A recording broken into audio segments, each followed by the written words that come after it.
The following text is taken from the Project Arbroath booklet entitled, How We Take Back Our Independence. This quote is from pages 25 and 26. In 1974, the lies went stratospheric with the commissioning of what became known as the Macron Report. Civil servant Gavin Macron wrote a report for the UK government after the discovery of North Sea oil.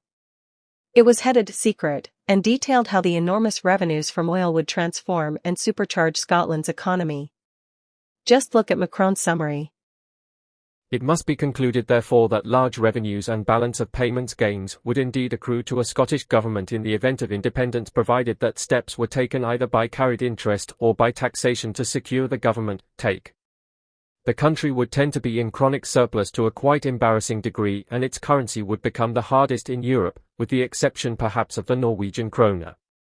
Just as deposed monarchs and African leaders have, in the past, used the Swiss franc as a haven of security, so now would the Scottish pound be seen as a good hedge against inflation and devaluation, and the Scottish banks could expect to find themselves inundated with a speculative inflow of foreign funds.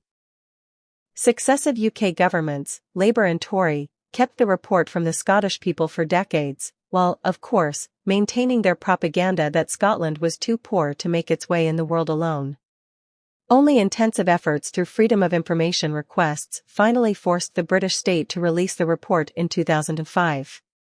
The British state of today is no different to the English state of 1706.